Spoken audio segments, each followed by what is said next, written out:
ಆ ಡಕ್ಔಟ್ ಅಲ್ಲಿ ನೋಡಿ ಸೆಲ್ಫ್ಲೆಸ್ ಆಗಿ ಅವ್ರೇನು ಆಡ್ತಾ ಇಲ್ಲ ಏನಿಲ್ಲ, ಬಟ್ ಅಷ್ಟು ಕಿರ್ಚಿ ಕೂಗಾಡಿ, I think that is what gives us all spirit. In fact dugout ಅಲ್ಲಿ ನೀವ್ ಯಾವ ತರ ಜರ್ಸಿ ಹಾಕೊಂಡು ಬಂದು ನಿಮ್ಗೆ ಸಪೋರ್ಟ್ ಬಂದು ನಿಮ್ಗೆ ಗೊತ್ತಾಗೋಗುತ್ತೆ, ಅದು ಏನ್ ಮಾಡಕ್ಕಾಗಲ್ಲ.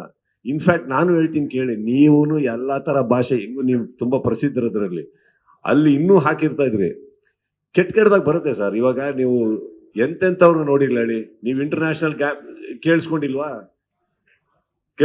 ಅದು ಅವೆಲ್ಲ ಕೇಳಿಸ್ಕೋಬಾರ್ದು, ಬಿಟ್ಬಿಡ್ಬೇಕು ಅಲ್ಲಿಗೆ. ಇದು ನಾವು ಪರ್ಸನಲ್ ಆಗಿ ಯಾರ ಮೇಲೆ ಆಪಾದನೆ ಮೇಲೆ ಬೈತಾ ಇರುವಂತ ವೇದಿಕೆ ಅಲ್ಲ, ಅದು ಗ್ರೌಂಡ್. ಅದು ಈಗ ಹೇಳಿದ್ನಲ್ಲ ಸರ್, ಮಂಜುಗೆ ಅದು ಅರ್ಥ ಆಗ್ಬೇಕು ಅಂದ್ರೆ ಅವ್ರಿಗೆ ಅರ್ಥ ಆಗೋ ರೀತಿಯಲ್ಲಿ ಹೇಳ್ಬೇಕು. ಅರ್ಥ ಆಯ್ತಾ? ಈಗ ಫಾರ್ ಎಕ್ಸಾಂಪಲ್ ಕೃಷ್ಣ ಏನೋ ಮಿಸ್ಟೇಕ್ ಮಾಡಿದ್ರು ಅನ್ಕೊಳ್ಳಿ, ಏನ್ರಿ ಅಂದ್ರೆ ಸಾಕು ಇವ್ರಿಗೆ ಅರ್ಥ ಆಗುತ್ತೆ, ಮಿಕ್ಕಿದೆಲ್ಲ ಕೇಳಿಸ್ಕೊಂಡಂಗೆ. ಸುನಿಲ್ ಮಿಸ್ಟೇಕ್ ಮಾಡಿದ್ರು ಅನ್ಕೊಳ್ಳಿ, ನಮ್ ಸುನಿಲ್ ರಾವ್, ಅವರು ಮಿಸ್ಟೇಕ್ ಮಾಡ್ತಿದ್ದಾಗ ನೀವು ನೋಟಿಸ್ ಮಾಡಿ, ಬೈಯಕ್ಕೆ ಅವಕಾಶನೇ ಕೊಡಲ್ಲ, ವಿಕೆಟ್ ಕೀಪಿಂಗ್ ಹತ್ರನೇ ಬಂದ್ಬಿಟ್ಟಿರ್ತಾರೆ. ಕ್ಯಾಪಿ ಸಾರಿ ನೆಕ್ಸ್ಟ್ ಎಲ್ಲ ಕೇಳಿಸ್ಕೊಂಡಿರ್ತಾರೆ.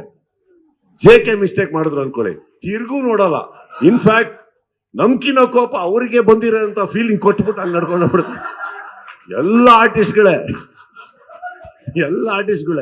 ಬಟ್ ಈಗ ಮಂಜು, ಸಚಿನ್, ಕರಣ್, ಸಾಗರ್, ನಮ್ಮ ಪ್ರತಾಪ, ಇವರೆಲ್ಲ ಇತ್ತೀಚೆಗೆ ಆಡ್ತಾ ಇರೋದ್ರಿಂದ ಅವ್ರು ನನ್ನನ್ನು ನೋಡ್ತಾ ಇರ್ತಾರೆ, ಬೈಸ್ಕೊಂಡು ಹೋಗ್ತಾರೆ.